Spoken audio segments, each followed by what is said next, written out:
Hi, everybody. I'm Karen Hartglass, and you are listening to another episode of It's All About Food, broadcast on the Progressive Radio Network since 2009.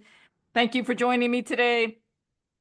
Hey, if you're new to It's All About Food, thank you for being here. You may be wondering what we talk about. Food, right? But it's more than that. And there's a lot of things that we need to talk about related to food and just life on Earth in general. I just want to bring on my guest. John Sanbonmatsu is professor of philosophy at Worcester Polytechnic Institute in Massachusetts. He's the author of the Postmodern Prince and the editor of Critical Theory and Animal Liberation. He lives in the Boston area, and you can go to his website, johnsanbonmatsu.com. We're going to be talking about the new book coming out June 17th, The Omnivore's Deception, What We Get Wrong About Meat, Animals, and Ourselves. John, I'm so happy to have you back. Thank you for joining me. I'm delighted to see you again, Karen. Thanks so much for having me. So as I mentioned to you the first time, which was a couple of months ago, that I've been following you a long time. I don't know why. I never spoke with you or had you on the podcast. And then we had our interview, and then I got to meet you in person. And that really felt really good to me. That was a great experience. I'm so glad you reached out.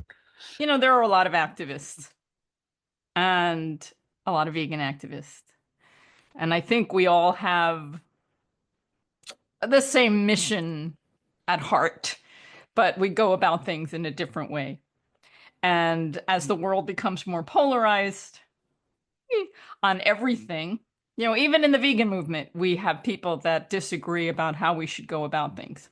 So I have my favorites, my personal favorites, the activists that I respect the most, whose work I respect the most. And you're definitely on the top of the list.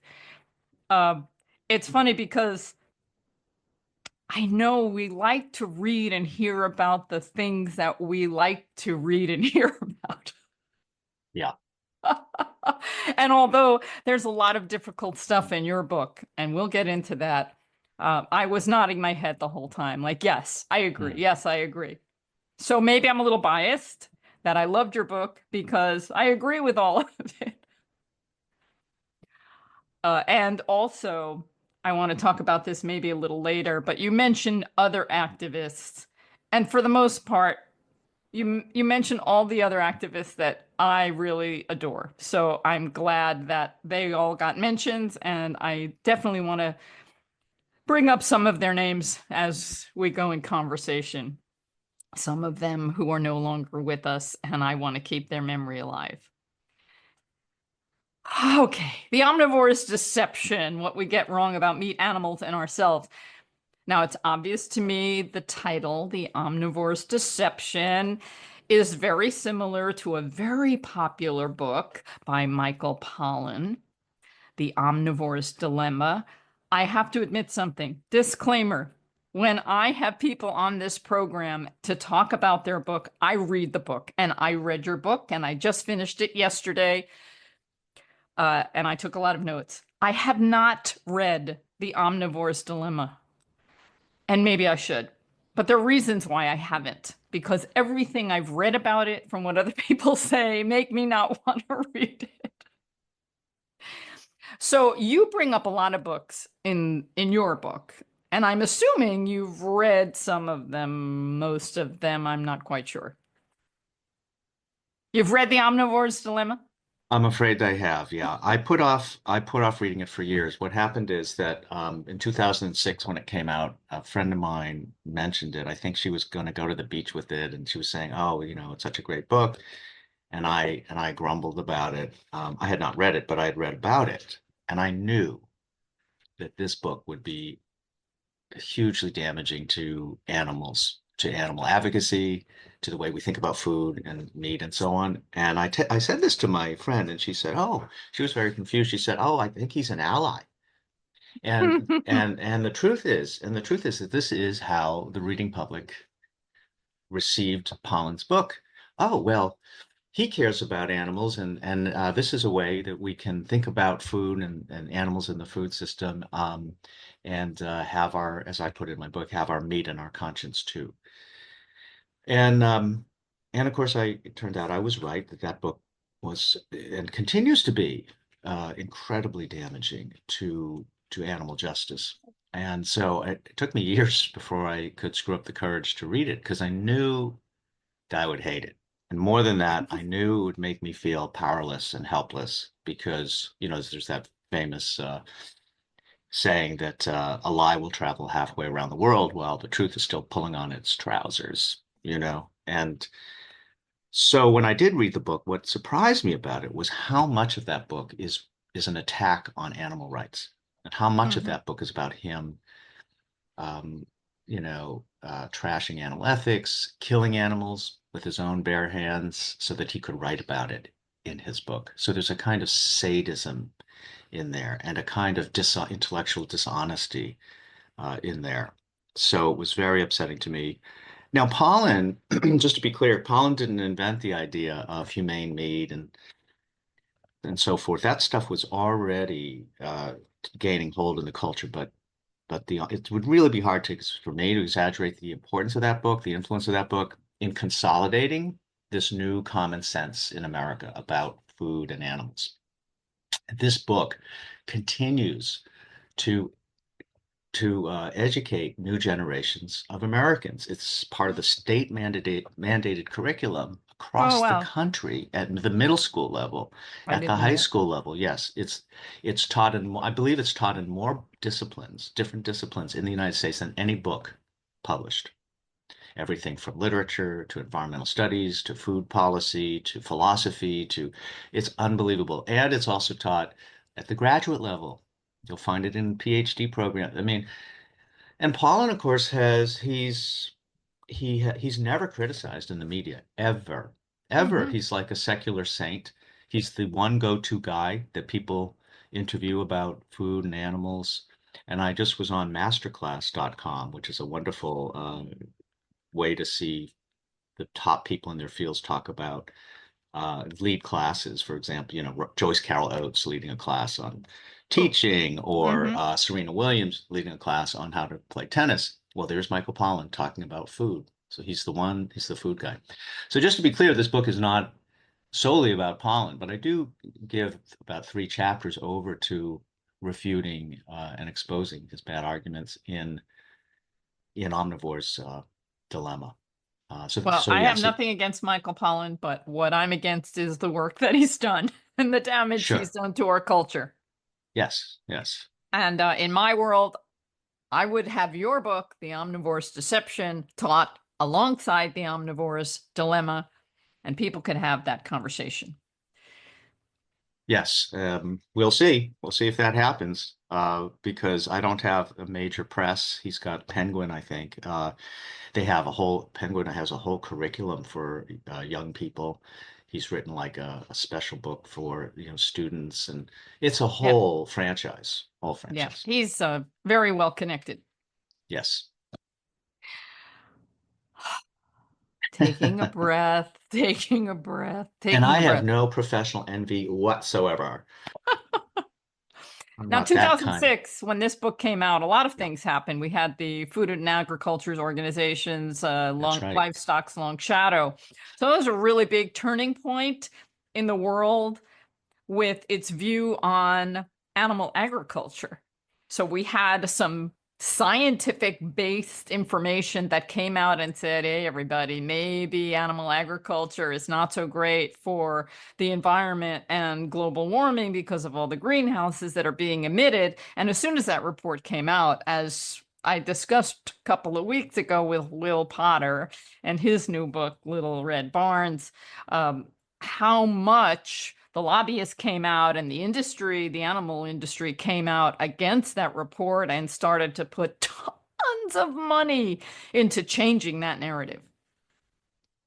But already people were looking at the connection between animal agriculture and greenhouse gases. So it was a good thing. And if people want the truth, they can find it.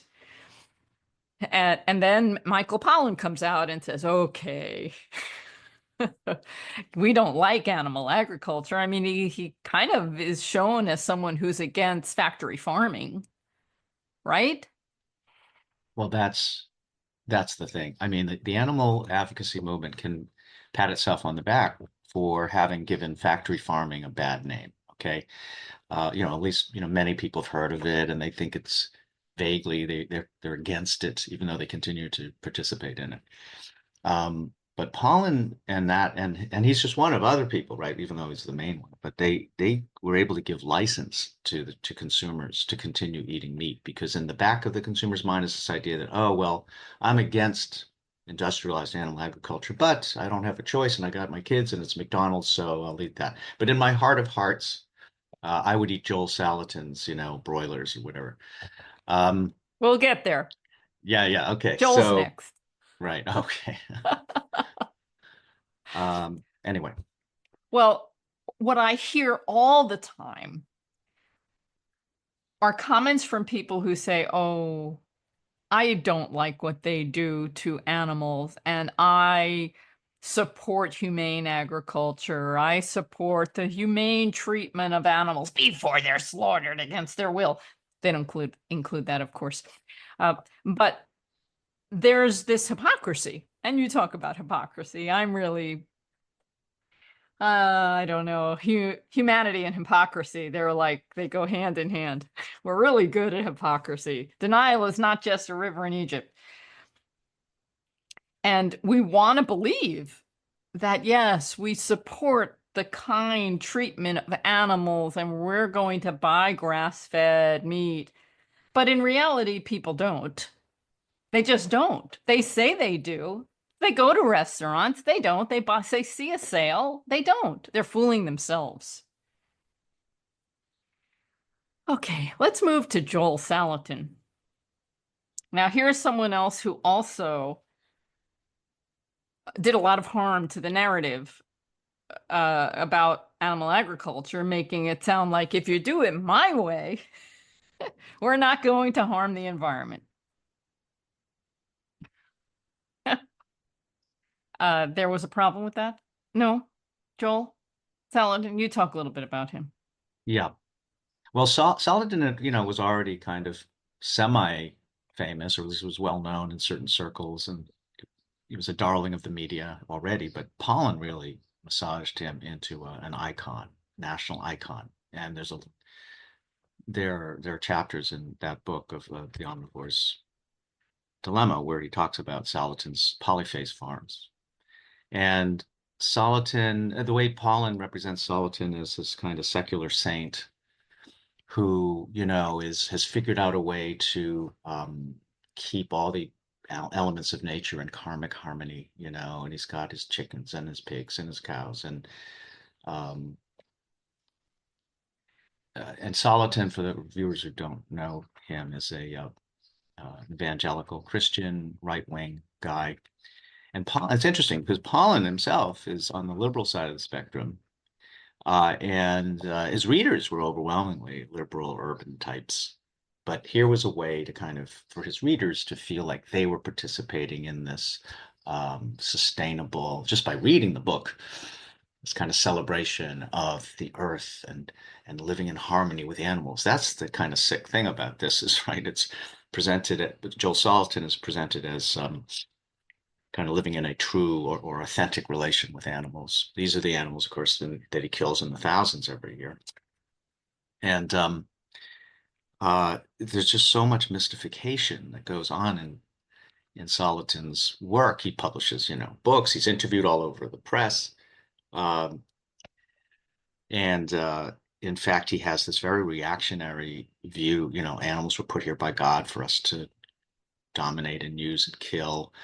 And although Pollen kind of represents him as giving us a little path to the bucolic pastoral past, where there aren't these evil factory farms, so these nice little family farms, where the animals are respected and so on.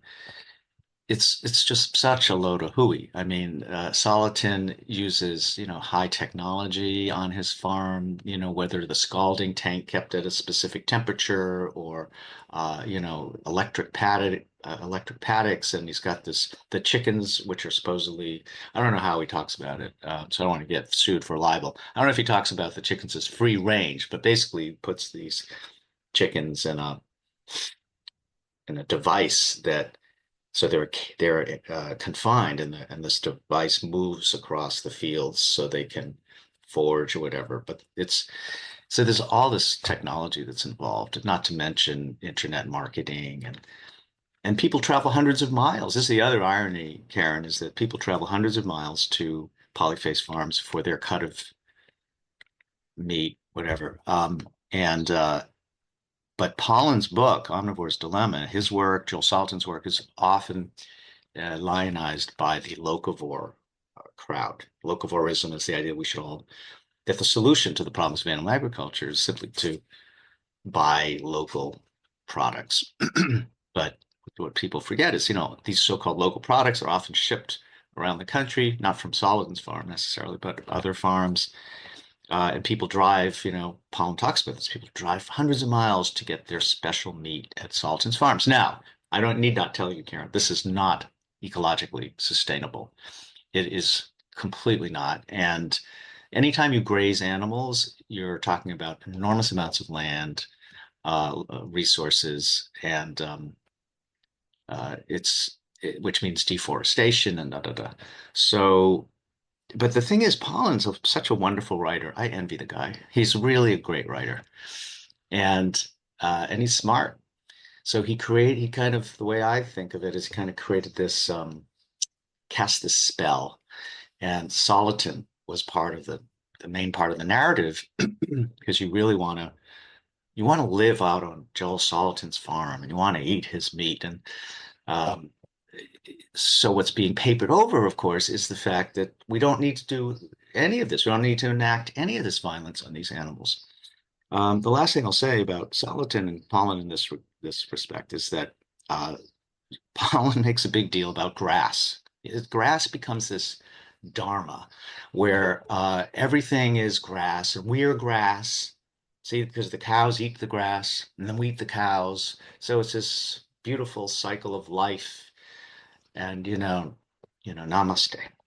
But the truth is grass has nothing to do with human nutritional needs. It has nothing to do with the cycle of life, and it's ecologically damaging to grow grasses and not let pasture grow up into farmland, which sequesters carbon. And anyway, so my book really is. I just want to clarify for your listeners that my book is not chiefly about the environmental impact of animal agriculture, although I have a chapter on that. It's really about the underlying domination and violence that is the basis of our civilization. And the fact, as you were saying about the river in Egypt, denial is the basis of this whole thing. So I'm like trying to shine a light on what we normally don't want to think about. There is a thread about romance, about being in nature and doing what nature intended and authenticity. And Mm, it's bullshit, as you've mentioned, because everybody's using technology and there's nothing authentic about all this technology. Nature never did that. Nature's own intelligence. And you get into some of that later in the book. Maybe we can touch on it. But all of this brilliance that so many different species have that our technology has not attained yet is just amazing. But just look in the mirror, people. You're just bullshitting. Okay, I want to say I should have opened this way, but we're getting to it now. You said you like Michael Pollan's style of writing. He's a brilliant, great writer. John Sanbonmatsu, you are a great writer and you are a brilliant writer. And thank you. I I want to say that I started reading your book and every sentence is boom, boom, boom. it's like you don't waste a word. Everything is packed with meaning and power. And I try and read fast. You know, I have a lot going on, and I want to get the book read before I speak to someone. And there were many sentences I had to read several times just because they require chewing. Mhm. They require digesting and taking it in slowly because every sentence is powerful. But every sentence is also readable because there are a lot of intellectual works, and I've read them and tortured myself to get through them because there was good information in there. But no, your books are this book is readable. It's very readable and also depressing. But there are Well, moments of goodness in them too. So well, thank you. First of all, thank you so much. I really appreciate that. This book, you know, I've lost count of how many years I worked on it, 12, 15, I don't know. I mean, I wrote many hundreds of pages. I had hundreds of different documents and drafts, and it was just a big existential crisis to get through this thing. And so, yeah, the writing, I think, does reflect the fact that it was winnowed down and polished over the course of years. And so it's very gratifying to hear that you liked it and appreciated the writing because I do see myself as a writer. So so thank you for that I compliment. appreciate good writing. My partner Gary is a writer, and I know about writing, good writing. I think, in my opinion, it's all about my opinion. And then you mentioned the whole locavore thing, and I just want to say we've talked about this numerous times on the show, but there's plenty of scientific evidence that talks about the environmental impact of animal agriculture versus eating locally. And you're still doing better for the environment by eating plant-based foods that you're getting across the universe, across not the universe, across the planet, maybe soon the universe. But animal agriculture is so detrimental to the environment that even if you're traveling, even if your broccoli is going miles and miles and miles, it cannot keep up with the amount of greenhouse gases and destruction of the environment that animal agriculture does, even if you're getting it locally. Absolutely, it's such a good important point. I mean, yeah, as you say, there've been a lot of studies about this. That look, if I have a if all things are equal, I have a choice between eating a tomato in my garden or having one shipped to me from Florida. All Duh. things being equal, yeah, of course, but things aren't equal because, as you say, you know, that in fact, most of the resource consumption that occurs in agriculture occurs at the point of production. You know, it's not the transportation, it's what's involved in the production of the thing, not the transportation costs, which are ecological. So, yeah, just to second that, but again, it's like, so the question is then why did everyone get on that train? You know, like it's the last one out of the station. Why did everyone latch onto this locavorism thing? And by the way, carno-locavorism is really what we're talking about. I mean, because there's so much emphasis within the locavore movement on animal products. It's like the central motif.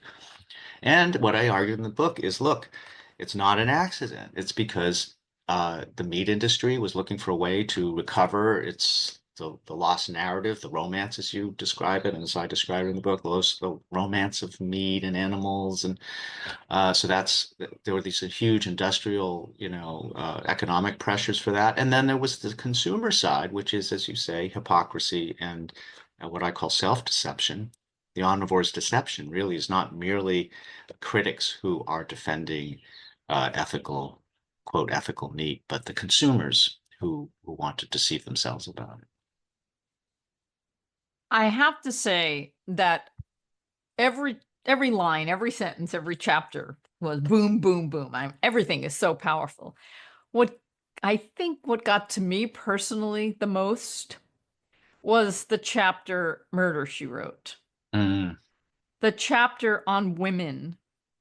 Some of them even were vegetarians at some point. right. And then they found meaning. They found authenticity. And I've got air quotes going Yeah. on. And they found this romantic lifestyle connected to the soil and the earth by having a farm where they raise animals and slaughter them.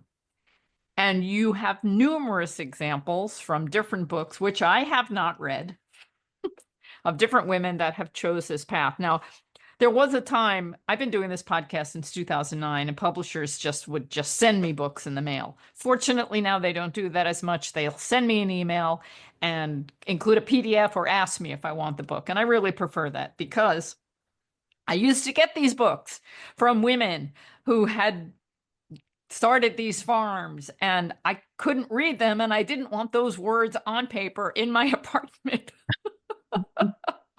There's That's life funny. there somehow.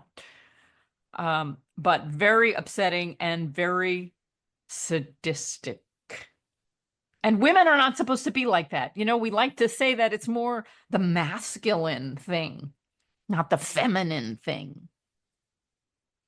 Yeah, it was extremely upsetting to me to have to read these books. I read dozens of them, and that's the thing that was just so like bizarre. Just that there are literally dozens, if not, frankly, Karen, hundreds. I don't know. I didn't bother to count them out, count, how many there are. But if you look at women's nonfiction as a genre, literary genre, the farming memoir in particular, if women's farming memoir has just, it's one of the leading sectors of women's nonfiction, memoir writing. It's extraordinary. So I felt I had to look at that. And I did so with some ambivalence because, I'm a man, I'm writing about these issues, and I don't want to be seen as beating up on or choosing to critique women per se. But here's the thing. Carol Adams uh, wrote this incredible book, called The Sexual Politics of Meat in 1990. Mm. And the title of her book, Sexual Politics of Meat, was meant as a kind of homage to an earlier book published in 1970 called Sexual Politics by the feminist Kate Millett. And there were other important theorists like Josephine Donovan and Marty Keel and Anestra King, who were ecofeminist writers, and my friend Karen Davis, we may talk about, who also brought a feminist perspective to these issues. And so, as you say, we want to think that that this project of mass violence and violation, right, is a masculine enterprise, and it mostly has been for thousands of years. That isn't to say that women haven't participated in harming animals, because they always have, and we have to be careful not to overstate, the one-sided gendered nature of this. Women are willing participants in violence against animals, always have been to some extent, but nonetheless, Virginia Woolf in Three Guineas, her critique of war, she makes this pointed remark about how, it was you guys with your rifles that go around killing animals, and it's like not us women. But what I'm finding is that I begin that chapter by talking about masculinity and the kind of warrior-like mentality of hurting, the sadism of wanting to hurt animals that we find in our culture. It's just so obvious, right? Most hunters are men, most fishers are men. The people who run the meat industry are men. So it's not like that's gone away, but there's this kind of this weird popular embrace of women dominating, killing animals, becoming cattle ranchers and hunters, and etc. And in I think it was 2010, there was an article in the New York Times Magazine on the so-called Femivore's dilemma. So it was meant to piggyback on Pollan's Omnivore's dilemma, and it was about all these women doing this stuff. And so that got me curious. So I started reading these memoirs. And what I came to realize is there is a reason for why this is happening. And on the one side, there's the fact that there's been this misogynistic backlash against women, and women who were promised a certain, like especially middle class white women who were promised a kind of equality with men have still not gotten it. So there's a kind of impotent rage there, I think, kind of a longing for something they haven't gotten. And then at the same time, the meat industry and the culture generally is looking for new ways to legitimate or justify this system of violence. And one way to do that is to talk about how we can kill with compassion. We can exploit animals with feminine care, A right? woman's touch. Woman's touch. And Temple Grandin, who I talk about in my book, right, is Mm. central to that. She's the most popular writer by far. Well, she and Barbara Kingsolver, I guess, but Grandin, has had a whole biopic in Hollywood devoted to her, starring Claire Danes. The Museum of Modern Art I think it was in New York City, described her as an animal rights activist. This is Temple Grandin, okay, whose entire career is about sending animals to their doom. Hmm. That's her whole thing. So yes, that chapter, Murder, She Wrote, it was not easy for me to write it, but I really think it's important that we understand that these cultural forces that are shaping the way we think as a society, right, about our relations to other animals. And as you said, the word authenticity is crucial to these women. They want to get in touch not only with nature and animals, but with their own truest womanly self. And so what we see over and over again in these narratives is women hurting animals, uh, uh, whipping them, and then finally killing them as a way to achieve supposed feminine empowerment. And even feminist empowerment, right? There's a difference between feminine and feminist, but some of these women literally see what they're doing as a feminist project, and it's quite perverse. I am a woman. I identify as a woman with two X chromosomes, all that stuff.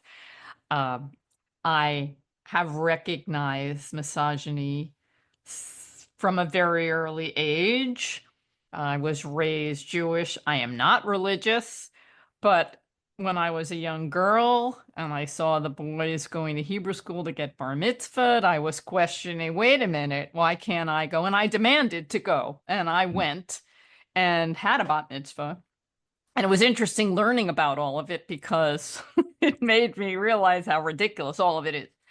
But aside from that, um, I just saw that was my first experience of discrimination against me as a woman. And then, I made choices in life because of those things going on. I've always been confrontational and loud and standing up for, things that I saw were wrong. I was an activist coming out of the womb. Uh, and I chose when I was going to college to become a chemical engineer because I knew there weren't many women that were doing that. Now, I had other things that I was interested. I was interested in painting and fine arts, and I was interested in performing, but I chose something because I felt it was a responsibility Mm. as a woman to be part of a field where there weren't many women. And I got my master's and I succeeded in the field and I saw lots of discrimination against me and I was loud and I fought against it and that all of that happened. And I also love nature. And I understand, what a woman wants to do, trying to be strong and have more masculine characteristics to be accepted in the current world. I get all of that. Mm, mm, But I also haven't eaten meat since I was a teenager, and that would never, ever drive me to want to raise and slaughter meat. That's insane. Now, I did some 20 years ago buy 40 acres of jungle property in Costa Rica because I mm, I bought into that fantasy of mm, farming and mhm, growing food. And it's still in the works. I haven't done much with that property, but it's still in my list of things to do to grow food and connect with nature and to protect animals. Right now I'm not doing anything with that property. I consider it a sanctuary for all the animals that are living there. So reading this section was really difficult, and I'm just so disappointed. Well, I'm probably a misanthrope, except for some of the wonderful people like yourself and people that you write about in the book. But I'm disappointed with human beings in general, and I'm especially disappointed with women especially the ones in this book, the women today that are part of the Republican Party that are giving up on our rights that we've fought for so long. Okay, I said it. Yes, yes, yes. I mean, the majority of women voted for Trump, right? So Yeah. what's that about? And we want to, I identify as a feminist, and I think it's just part of the feminist project to want different possibilities for men and women alike and trans people, which is to say, a society that affirms what we used to think of as feminist values, right? And like early, the second wave feminist movement. When I say feminist values, I mean nonviolence, justice for all, ecological um, protection, and all of these things that kind of dropped out of a lot of liberal feminism. And that created this opening for reactionary movement of women who identify with the patriarchy, is the only way to put it. Now, on the one hand, of course, it's kind of like your courageous choice of going into chemical engineering. These women, a lot of them, they see themselves as pioneers because traditionally it was man the hunter, man the cattle rancher, man the, and but that's a liberal feminist conception, the idea that, well, what we want for women is to be just like men. We want women to be bombing some poor, defenseless Hmm. civilian, somewhere.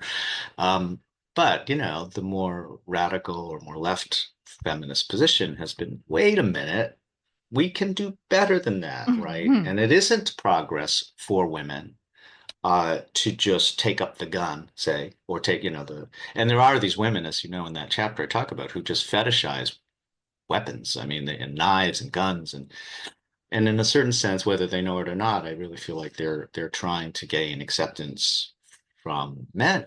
I mean, or from patriarchal structures. But of course, by the same token, this is hard. This does not get the men off the hook. As I say, the men are the ones who are running the animal economy. They're the ones who kill many more animals for pleasure than women do. But we want to have a different conception of masculinity too, right? Where men can feel some connection to nature. Like, if you if you're a straight cisgendered whatever man, and you say to your counterpart, another man, hey, let's go off into the woods together for a few hours. You can't say that unless you're saying, let's kill some animals together. You can go fishing with your fishing buddy or hunting with your hunting buddy. But the idea of just spending time in nature with your male friend is going to raise suspicions, okay? In this homophobic culture.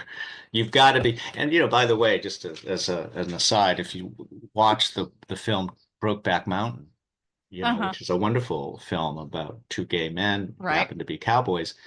The only reason that worked in the popular culture, okay, is and that homosexuality was accepted in Hollywood, the producers, and then Sure. the public, right? Is because those guys are very macho, and they demonstrate their masculine power through dominating and killing animals throughout the movie.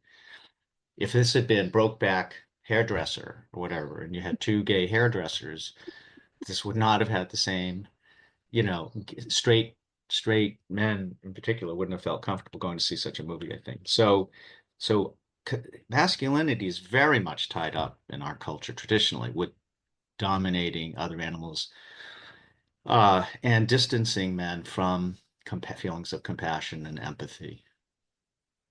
There are masculine traits and there are feminine traits, and all people can have masculine and feminine traits. And Right. some masculine traits are good and some are not. And I suppose some feminine traits are good and some are not. And I would like to think as a species, we are trying to evolve and become better, although in this moment, I'm kind of doubtful. I spoke to two people last year on this podcast, Bill Hatcher, who wrote The Red Planet, Gendered Landscapes and Violent Inequalities. And he goes back about tens, thousands of years, and as does Jim Mason, the author of An Unnatural Order. And they talk about how we took a wrong turn. And now it's the patriarchy that leads our civilization, and it's doing a lot of damage. We need to bring more feminism back in. That doesn't mean more women. It means characteristics, it means traits, it means nonviolence, it means equality, less dominion over others. And they blame in their books how we got to where we are today with this hierarchy that it and exploitation because of things that happened a long time ago that are just getting more and more severe. Let's talk for a minute about some of the wonderful people you mention in this book because I'm needing that moment right now. Marty Keel, who passed in 2011, I believe. She was another person who I did not know and wanted to know that I had read about and admired her work in the intersectional community, linking animal rights and feminism, and all of that was brilliant and good. And then, I had advanced ovarian cancer in 2006 and I survived and now I'm thriving. Thank you. Thank you. So Yes. when other people in the animal rights movement were diagnosed with cancer, some people wanted me to talk to them, thinking that I might help them. And I got connected with Marty, and I knew that Mm, I couldn't help her because she had a mm, disease that we haven't figured out how to cure. It's mm. fast and deadly. But I did go to Greenwich, Connecticut and meet with her. And I'm Oh, really glad that I did have a moment to sit with her energy, her light. And we walked around in a garden and we had a very intimate conversation, and I'm very grateful for it. So, Marty, we love you and keeping your work alive the best we can. yeah, I'm glad you brought her up. Same thing. I never got a chance to meet her. And unfortunately, it's people like Marty who were so smart and insightful about society and gender relations and so forth and animals. It's people like her who are totally eclipsed in this culture by a hundred, 1,000 people I could name who, are op-ed columnists for the major papers, and films get made about them.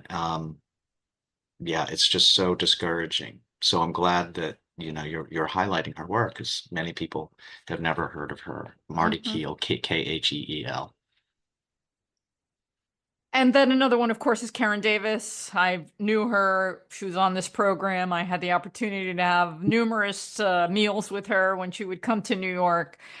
Just a wonderful, brilliant woman who unfortunately also passed from cancer. And you highlight her in your book and even dedicate your work to her. Yeah, Karen, one of my great regrets is that I never got down to see her in her element Hmm. in her sanctuary in Yeah. Virginia, West Virginia.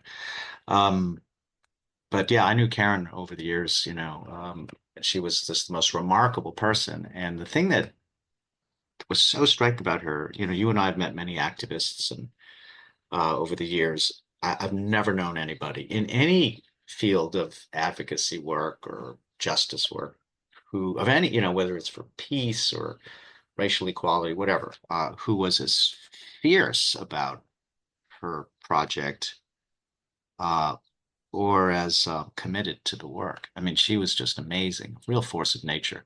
And I also want to say, she managed to speak to a variety of different audiences, people in the street and so forth, without shaming them. Now, I Hmm. think as vegans and animal people, it's very hard. We just feel so alienated from the society, which is based on terrible brutality. It's very hard not to feel self-righteous and to just want to throttle people, to be honest. But Karen was, she was always very respectful. She had a way of just saying, well, look, this is what is happening, and she always assumed people's good side, and I think people responded to that.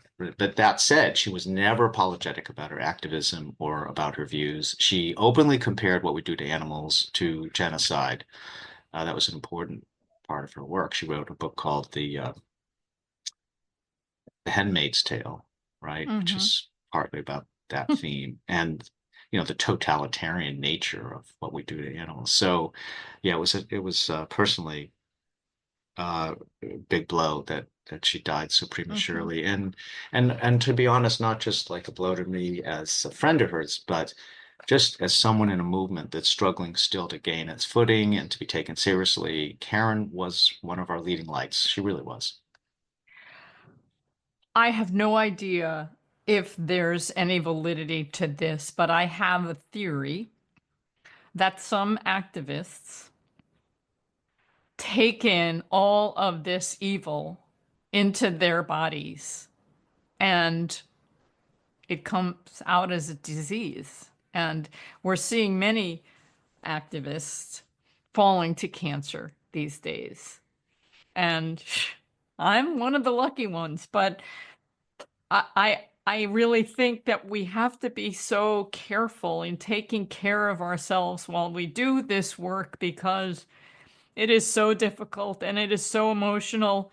And I know that it's not just eating a healthy diet, it's our lifestyle, and we have to be taking care of ourselves. And I say that, and I'm asking you, John, how are you? And was this book helpful to you, cathartic maybe in a way, to get all of your thoughts out and on a page instead of holding it in? Yeah. Thanks for asking that, and I'm very sorry for the pain that you feel and that we all feel in this movement. It's super hard. And there's no question, that bearing witness to the trauma of other beings. I mean, I know people, I'm sure maybe you're the same way, who won't watch any more videos of No, I don't want to see it. That's what they say. I right, don't want to see of it. animal atrocities. And that is one thing that I've been told about my book, that it was like, I have a friend who said it was hard to read because I don't mince words, and I show, I give examples of these horrible things that we do. And that's part of the work, right? It's exposing people to things that they don't know about, would rather not know about. But then that means we have to know about them, at least to Hmm. some extent. And so it takes a huge toll on us. It certainly has taken one on me. And yes, writing this book was cathartic in the end. It did not feel cathartic along the way because I struggled to finish it. And meanwhile, every time, so I read the New York Times every day. I read, Hmm. for 40 years, actually, since I was in high school. And every day I read the paper, and every day I get so discouraged and outraged by what's happening in the world, not just to animals, of course, but to our fellow humans and what the injustices. And thank goodness you have a platform. Thank goodness for me that I published this book. But for millions of people, activists, they don't necessarily feel any, or they don't feel enough. Um, they don't get recognition enough, or they don't feel like their voice is heard enough. Now, I'm not saying I feel heard. I don't feel heard because I'm, Hmm.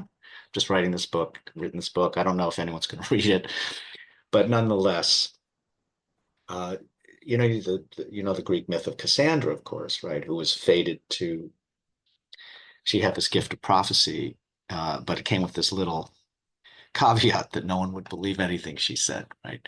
So I just feel, I think what we all feel like, oh my God, this is so horrifying. What's happening? Look, and no one hears us. No one pays any attention to us. So to finally have my say, as it were, and the book is not perfect, but it does express a lot of the things that I've observed. And I've been thinking about these issues, Karen, for almost 40 years. But I've been working on this book for decades, teaching about it, reading about it, these issues. So I am glad that I was able to finish this book, and I hope someone reads it. I hope.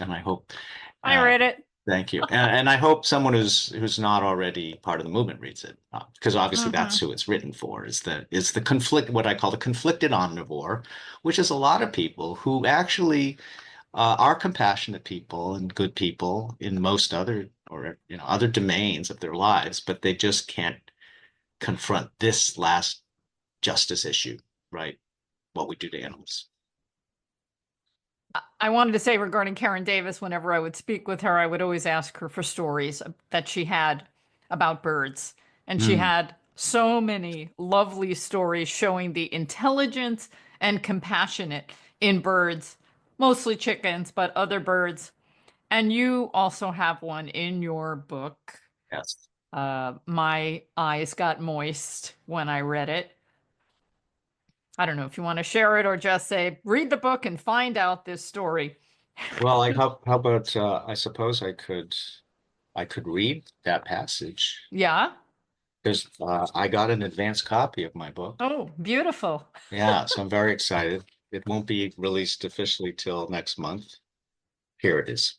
My friend Karen Davis, the founder of United Poultry Concerns, a nonprofit advocating on behalf of chickens and turkeys exploited for food, once drove from Virginia to Maryland to rescue severely traumatized and injured hens raised in crowded battery cages so small that they had been unable to extend a single wing.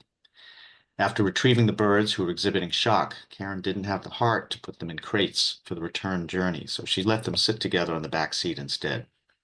As she drove, she spoke calmly and soothingly to the birds. Eventually, they quieted down and began looking around them in curiosity. Then Karen wrote, an astonishing thing happened. The most naked and pitiful-looking hen began making her way slowly from the back seat, across the passenger seat separator toward me. She crawled onto my knee and settled herself in my lap for the remainder of the trip, unquote. No one, not even Karen, who worked closely with chickens for decades, could have predicted that this particular hen, who had previously known only violence and degradation in her short life, never a single kindness, would have sought out Karen's embrace as she did. Consciousness is an open rather than closed phenomenon. It is always its own type. Neither energy nor matter, it cannot be reduced to the physical processes that somehow give rise to it. It is not a thing, however much we attempt to contain the animal within an abstract scientific schema of behaviors. It forever eludes categorization and prediction.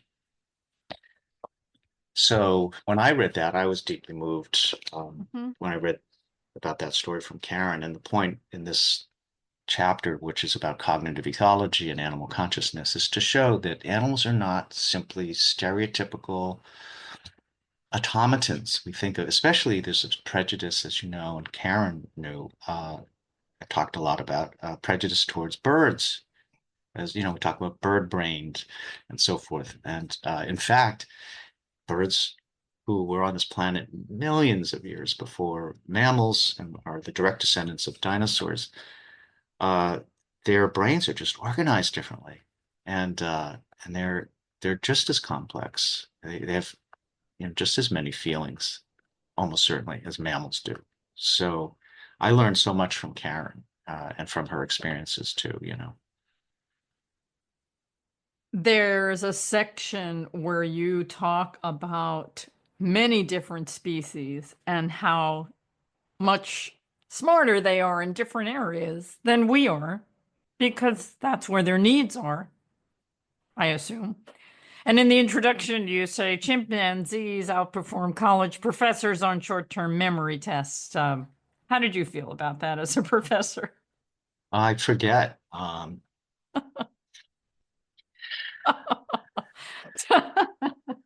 We Yeah, need a chimp to remind me. but there were so many. And it was another section that was boom, boom, boom. You just kept listing all of these examples of so many different species and their intelligence. And I hate the word instinct because it is so insulting to the intelligence that all these different species have that we don't recognize or have the capacity to understand. Yeah, I mean, I respect science. We can learn a lot from science. I've learned a lot from science, but science has some problems too, and particularly in terms of the way scientists and the scientific method have viewed other species for centuries, right? Going back to Rene Descartes, the philosopher in the 17th century, and his contemporary Francis Bacon. It's from Francis Bacon that we get the modern experimental method, of science. And animals have since then been, viewed as instinctual machines. going about their things. I mean, the word instinct is the most ridiculous word. It doesn't tell us, it's sort of like we use instinct to describe a quote behavior that we don't understand. And what is so annoying, of course, is and exasperating is every time scientists discover that animals aren't quite as stupid as we assume they are. It's like front page head. Oh, well, it turns out that, dogs can, understand up to a Mm-hmm. thousand words in the case of Chaser, the border collie, or, octopuses are not, well, octopuses are, quote, intelligent. And, uh, but it's just this ideology that we start with, which is that all other animals are unlike us, and they're, uh, yeah, if they have any intelligence, it's like this little tiny thing. And, but the more scientists look at these phenomena of other consciousnesses, the more amazing it becomes, And I think if I have some regrets about the book. One is that I wish I'd put that chapter earlier in the book Mm. on what's called the chapter's called Animal, Not Vegetable, because now there's another discussion, but there's this big popular cultural shift towards thinking of plants as conscious, and I have nothing against any science about plant behavior or plant experience. If Well, I don't want to say plant experiences because there's no evidence that they actually experience their worlds, Mm-hmm. but I believe that that whole discourse is about distracting us from the beings that we know have complex consciousness, which is actually the animals. But in any event, it's a if we just open ourselves to the possibility that we're not alone on the earth, that there are these other ways of knowing, experiencing, other forms of culture, and we need to live in peace and nonviolent relations with these our neighbors. They're our neighbors, right? They're not It's there. obvious. It's just obvious. And but we have something in our nature where we need to feel unique. We need to feel part of a special group. And we don't just do it against the species that are different from us. We do it within our own humanity. We want to see ourselves different from people from other places. And we always want to be the best and that nobody else is as good as whatever group we are a part of. I don't know what it is. We don't really have any more time to talk. Sadly, I could talk to you forever about this. So I'm really grateful for this moment. The one thing I want to say, and I think you said it in the book, humanity and capitalism, that's it. Those are the two big issues that are driving all of our problems. But what I want to say is buy the book.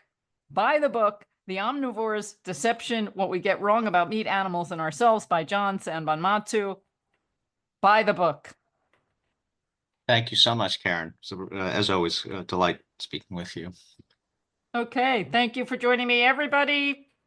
While you're digesting this book, I hope you put something yummy and delicious and vegan in your mouth and have a delicious week.